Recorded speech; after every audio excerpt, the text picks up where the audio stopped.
अस्सलाम वालेकुम गाइस। तो आ गया हूँ आज मैं दोबारा काम पे और मौसम बहुत ज़्यादा खुशगवार है क्योंकि बारिश लगी हुई थी और बारिश अभी रुकी है और बड़े मज़े की हवाएं चल रही हैं और दिल कर रहा है कि इस तरह वॉक करता रहूँ मैं बाहर। तो आते हैं दोबारा कल वाली स्टोरी पे, उसको वहीं से कंटिन्यू करते हैं क्योंकि कल लड़का आ गया था और मुझे वीडियो वहीं पे रोकनी पड़ी।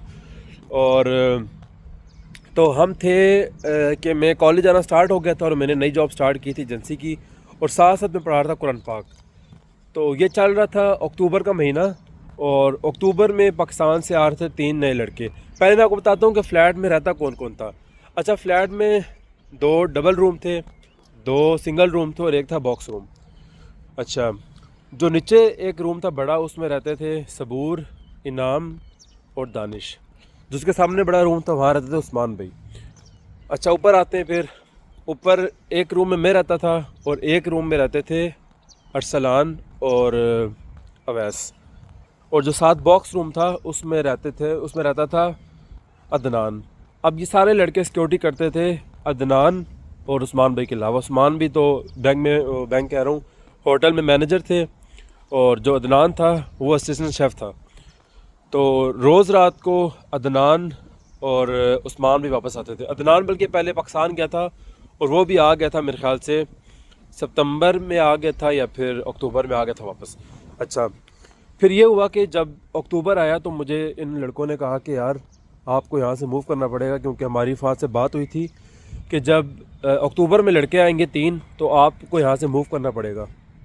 मैंने फ़ाद से पूछा, फ़ाद ने कहा मेरे से तो ऐसी कोई बात नहीं हुई थी। मैंने कहा खैर चलो मूव कर लेते हैं। जो 3 लड़के पाकिस्तान से आ रहे थे वो एक था अरसलान का भाई, एक था अरसलान का कज़न और एक था अरसलान का दोस्त। तो मैंने घर ढूंढा काफ़ी लेकिन मुझे घर नहीं मिला। तो खैर फिर ये हुआ कि लड़के तो बहुत कम आते थे तो हमने मैनेज कर लिया, 3 लड़के भी यहीं पे आ गए।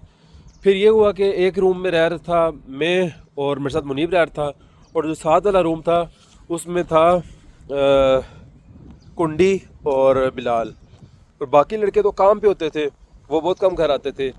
और अगर घर आ जाए फिर ये होता था, उसकी तरतीब ये होती थी कि जो मेरा वाला रूम है वहाँ पे अवैस के साथ रहेगा मुनीब, और जो कुंडी वाला रूम है वहाँ पे रह लेंगे ये बिलाल और कुंडी, और बाकी जो अरसलान, दानिश, ज़बूर और जो इनाम तो वो नीचे मैनेज कर लेंगे, और उस्मान भी अलग रूम में। और अदनान का अपना अलग से रूम है, उधर भी कोई फ़िट होना चाहे तो फ़िट हो सकता था। तो खैर आते हैं बात पे।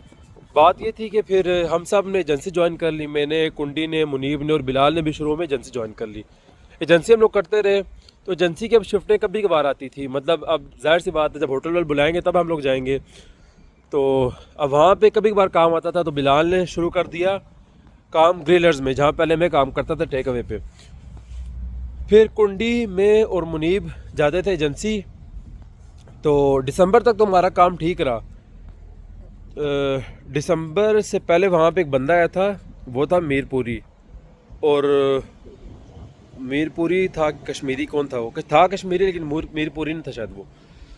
तो वो था थोड़ा उस तरह का ना, समझ गए होगे। वो उसको था उसको लड़कों का शौक़ नहीं था लेकिन वो चाहता था कि लड़कों को उसका शौक़ हो, समझ गए होगे आप लोग। अच्छा, वो फिर वो था भी बड़ा 2 नंबर था, तंत्री बंदा था। वो लेता था लोगों से रिश्वत और उनको देता था शिफ्टें। अब मेरे उससे बनती नहीं थी, हमारे जो हम फ्लैट वाले थे हमारे उनसे नहीं बनती थी किसी की भी। बाकी जो लड़के थे उनसे ना मतलब काफ़ी वो गपशप करता था और उनको शिफ्ट भी देता था। खैर ये बात हमारी बाद में खुली थी कि लड़कों ने उसको दिए थे पैसे और वो उनको देता शिफ्टें। खैर दिसंबर तक हमारा काम चलता रहा इस तरह। दिसंबर के बाद कोई शिफ्ट नहीं मिली मुझे। दिसंबर 18 दिसंबर के 20 दिसंबर से आगे पूरा जनवरी घर, और फरवरी की 12-13 तारीख तक मैं घर में रहा। हमने जॉब ढूंढी, मैंने और मुनीब ने काफ़ी जॉब ढूंढी लेकिन हम दोनों को जॉब नहीं मिली। और जो कुंडी था वो तो ऑलरेडी गया था पाकिस्तान। तो मैं और मुनीब दोनों फिर एक रूम में थे और पूरा दिन घर रहते तो हमारी दोस्ती काफ़ी होगी, और हम दोनों थे भी वेले। फिर ये हुआ कि फैब आया और मैं मतलब घर बैठ बैठ के काफ़ी परेशान हो गया, काफ़ी वाकई डिप्रेस हो गया मैं। और मैंने कनाडा के वीज़े के लिए अप्लाई कर लिया। तो मैंने कहा चलो यूरोप तो नहीं जाना, चलो कनाडा चलते हैं, वहाँ का ट्राई करते हैं, अगर वहाँ का वीज़ा लग गया तो काम बहुत यस हो जाएगा।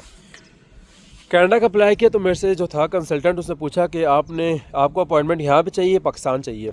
मेरा पाकिस्तान का मूड भी था तो मैंने कहा ऐसा करता हूँ कि अपॉइंटमेंट लेता हूँ पाकिस्तान की, वहाँ जाके बायोमेट्रिक भी करा लूँगा और एक चक्कर भी मारूँगा।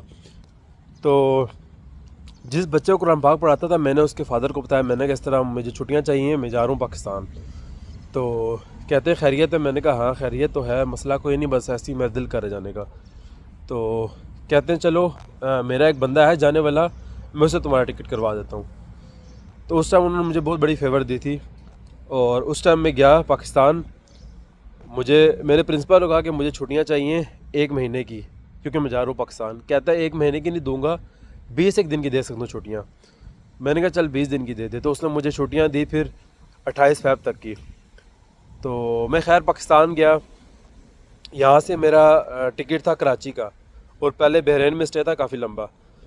तो मैं यहाँ से बैठा गल्फ़ एयर में और बहरीन स्टे किया और कराची पहुँचा। तो वहाँ पे रात को पहुँचा मैं तकरीबन 9 बजे, और मेरे ख़्याल से रात को वहाँ पे 8 के 9 बजे के बाद कोई फ़्लाइट्स नहीं उठती फिर पाकिस्तान में जो डोमेस्टिक होती हैं। तो वहाँ मेरे मामू होते हैं, मेरी कज़न भी होती हैं, मतलब काफ़ी मेरे रिश्तेदार हैं कराची में भी। तो मेरे मामू जॉब भी वहीं पे करते हैं एयरपोर्ट में। तो उन्होंने मुझे कहा कि ऐसा करो कि आज रात तुम मेरे घर स्टे कर लो, खाना वाना खाओ, तो सुबह तुम्हें मैं यहाँ से बिठा दूँगा, तुम चले जाना। मैंने कहा कि मैं यहीं रह जाता हूँ, मैं थोड़ा हूँ भी शाय किस्म का बंदा। तो मैंने कहा कि मैं यहीं पे रह जाता हूँ, सुबह यहीं से चला जाऊँगा मैं। कहते नहीं ऐसे तो नहीं हो सकता कि तुम यहीं पे रहो।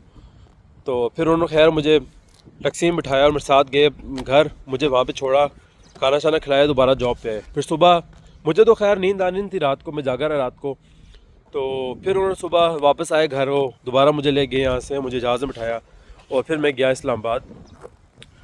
कसम से इतनी खुशी होती है ना, हालांकि मैं 6 महीने बाद पाकिस्तान गया था, लेकिन मुझे इतनी खुशी हुई आप सोच नहीं सकते। तो खैर मैंने पाकिस्तान में टाइम गुजारा थोड़ा दोस्तों के साथ, फैमिली के साथ, थोड़ा रिलैक्स हुआ। 20 दिन के लिए गया था लेकिन तब भी बड़ा एंजॉय किया, बड़ा सुकून मिला मुझे।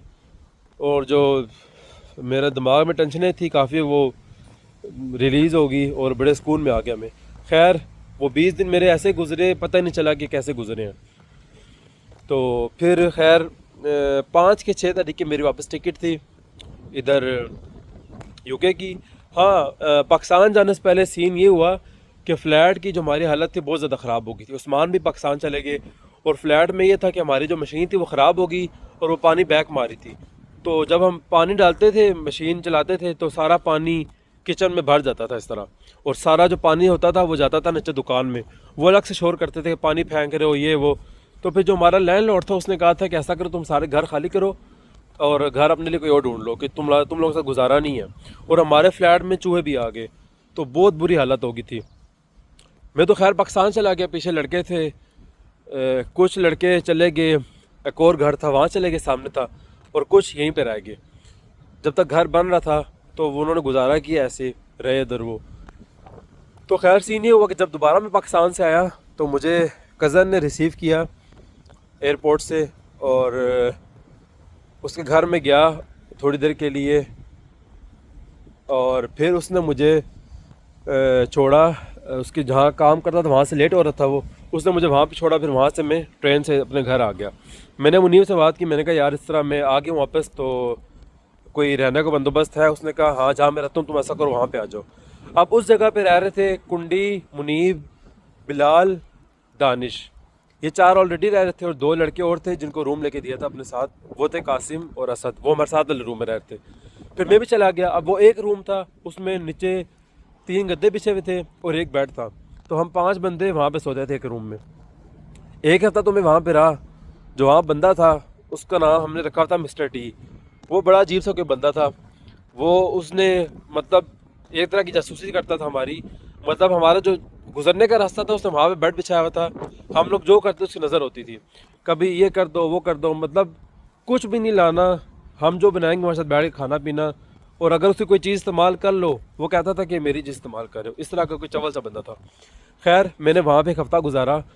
तो फिर मेरे उसके बाद सबूर से बात हुई। सबूर ने कहा अगर आप यहाँ पे मूव हो जाओ, तो मैंने कहा मूव तो हो जाऊँगा लेकिन उस रूम का रेंट काफ़ी ज़्यादा है। वो फिर जो फ्लैट था वो जो था लैंडलॉर्ड उसने ठीक करवा लिया था। तो जो वही रूम था मेरे पास पहले शुरू में, वही रूम उसकी बात की सबूर ने उनसे कि अगर आप थोड़ा रेंट कम कर दें तो वो लड़का वहाँ यहाँ पे आना चाहता है। तो खैर उस टाइम सबूर ने भी फेवर दी और उन्होंने थोड़ी फेवर दी, तो मैं वहाँ पे चला गया दोबारा अपने रूम में पुराने वाले। वहाँ पे मैं रहता रहा। फिर खैर दानिश जो था वो आ गया साथ बॉक्स रूम में, उसने वो ले लिया और मेरा रूम जो था मेरे पास वापस आ गया। और बिलाल चला गया था काम पे सिक्योरिटी की, उसकी सिक्योरिटी के बैज आ गया था।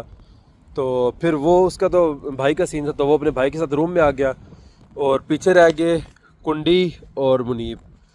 अब कुंडी भी काम पे चला गया लंबे टूर के लिए, पीछे से मुनीब रह गया और मुनीब को मिस्टर टी रोज़ तंग करता था कि किराया दो किराया।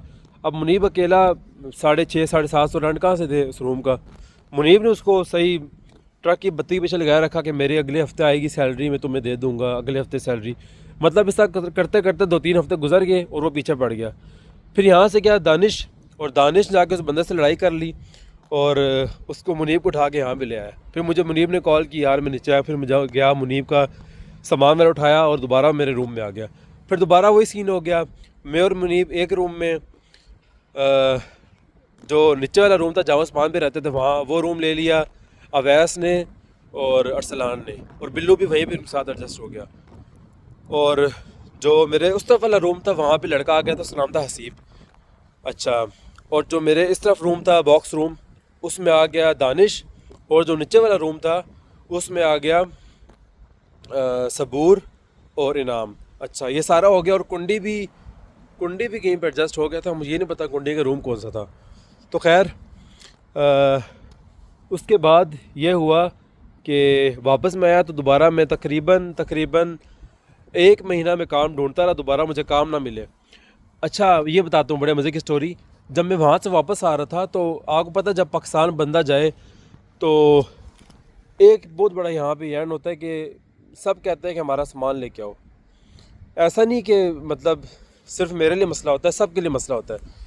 क्योंकि अब यहाँ पे लड़के होते हैं, उनको पीछे घर वाले कहते हैं कि चीज़ें लेके तुम्हारी भेजनी है। किसी का देसी घी होता है, किसी का ड्राई फ्रूट होता है, किसी के कपड़े होते हैं, काफ़ी कुछ होता है। तो मैं अब आ रहा था तो मुझे काफ़ी लड़कों ने बोल दिया सामान लाने का। मेरा अपना काफ़ी सामान था, तो सब ने बोला मेरा ये सामान है वो सामान है, मतलब सब सामान देने के लिए आ गए। सबका सामान मैंने ले लिया और मेरा सामान तकरीबन 8-10 किलो ज़्यादा हो गया ऑलरेडी। अच्छा, फिर जब 1-2 दिन रह गए मेरी फ़्लाइट को पाकिस्तान में, तो जिस साथ मैं काम करता था एजेंसी में, मुदस्सिर भाई, उन्होंने मुझे कहा कि यार मेरा एक बैग है 14 किलो का, तुमने वो लेके आना है। अब मैंने कहा यार मेरे पास तो जगह ही नहीं है, मैंने ऑलरेडी सबका सामान ले लिया है, अगर आप मुझे पहले बताते तो आपका सामान मैं ले आता। तो कहते हैं चलो कोई बात नहीं। मुझे ये बात अम्मी ने कही पाकिस्तान में कि तुम इनका सामान नहीं लेके जा रहे तो क्या पता तुम्हें काम ना दें ये। मैंने कहा इतनी बड़ी बात तो नहीं है, उनको बताया कि जगह नहीं है। अब जिन लोगों ने सामान दिया अब उनका सामान निकाल तो नहीं सकता, अजीब सी बात है, बुरा लगता है। तो मैंने उनसे सामान फिर नहीं लेके आया। जब यहाँ पे मैं आया तो मैंने जो ड्राइवर था उसको मैंने मैसेज किया, मैंने कहा यार मुझे शिफ्ट चाहिए। जो उसका नाम था आतिफ़ भाई कहते थे। उनको मैसेज करूँ, आगे से मुझे रिप्लाई ना करें। अच्छा, तो खैर काफ़ी टाइम उनको मैं मैसेज करता रहा, सबको एजेंसी को मैसेज किया कि मुझे शिफ्ट चाहिए, मुझे शिफ्ट ना दें वो। तो खैर उसके बाद मैंने काम ढूंढना शुरू किया टेक अवे पे। तो मुझे तकरीबन महीना घर बैठने के बाद मुझे एक पिज़्ज़ा था वहाँ पे, मुझे शॉप में जो पिज़्ज़ा की शॉप थी, मुझे वहाँ पे काम मिला पिज़्ज़ा बनाने वाला 7 पाउंड घंटा। लेकिन वहाँ पे मसला ये था कि वहाँ पे मुझे घंटे बहुत कम मिल रहे थे, सिर्फ 3 दिन काम मिलता था, तो मेरे तकरीबन 180-190 पाउंड ऐसे बनते थे और 7 पाउंड घंटा मुझे देते थे वो। तो मैंने खैर दोबारा एजेंसी को मैंने मैसेज भी नहीं किया और ना उन्होंने मेरे से कोई रब्ता किया। फिर एक दिन सबूर को और इनाम को वो टकरे मुदस्सिर भाई, तो उन्होंने कहा उनको कि यार तुम उसको काम नहीं दे रहे, वो बेचारा परेशान, उसको काम चाहिए। उन्होंने बताया कि इस तरह ये मेरे से काम करता था, मेरे साथ लड़के जो काम करते उनका सामान लेके आया लेकिन मेरा सामान लेके आया। उन्होंने खैर बताया कि सामान ऑलरेडी काफ़ी ज़्यादा हो गया था तो कैसे लेके आता वो। फिर खैर उन्होंने शिफ्टें दी साथ, कभी कभार शिफ्ट दे देते थे इस तरह। मैं खैर लगा रहा काफ़ी टाइम फार्म हाउस पिज़्ज़ा के साथ, और मतलब मेरा ऐसे ही काम चलता, बस गुजारा हो रहा था। तो खैर कुछ टाइम बाद ये हुआ कि जब एजेंसी के पास काम ज़्यादा हो गया और इनके पास एक होटल था, वहाँ पे ये बंदे बुलाते थे 3 और इनके पास 2 बंदे थे। अब ये मुझे कहें कि यार ऐसा करो कि तुम चलो वहाँ पे, तुम जाओ वहाँ पे। मैंने कहा मैं तो नहीं चाहता वहाँ तुम्हारे साथ काम करता ही नहीं, अब मैं मतलब इस तरह जो प्रॉपर काम है उसका करता नहीं हूँ। कभी शिफ्ट आके चला जाऊँगा, लेकिन यहाँ से छोड़ूंगा नहीं मैं, पिज़्ज़ा से छोड़ूंगा नहीं मैं। वो कहेंगे यार छोड़ दो, अब हम तुम्हें पक्की शिफ्टें देंगे ये वो। मैं लेकिन उनकी बातों में ना हूँ। मैंने कहा तुमने पहले ही मेरे से इस तरह किया, तुम्हारी वजह से मैं इतना टाइम घर वेला बैठा रहा हूँ। मतलब दिसंबर से आगे जनवरी फरवरी पाकिस्तान चला गया, मार्च पूरा घर बैठा रहा मैं। इन्होंने खैर मुझे काफ़ी बोला कि काम कर लो। फिर खैर उन्होंने मुझे इसका यकीन दिलाया कि हम तुम्हें प्रॉपर हफ्ते की 5 शिफ्टें लाजमी देंगे, अगर ना दिया तो फिर तुम उसके हमें लाजमी पे करेंगे। फिर खैर मैंने उनकी बात मानी और फिर मैं दोबारा एजेंसी ज्वाइन की। खैर अगली स्टोरी सुनाएंगे इंशाल्लाह आपको नेक्स्ट व्लॉग में। अभी हमारे यहाँ पे काम करने वाली आ गई है, तो इंशाल्लाह मिलेंगे कल। तब तक इजाज़त है अपने भाई को। अल्लाह हाफ़िज़।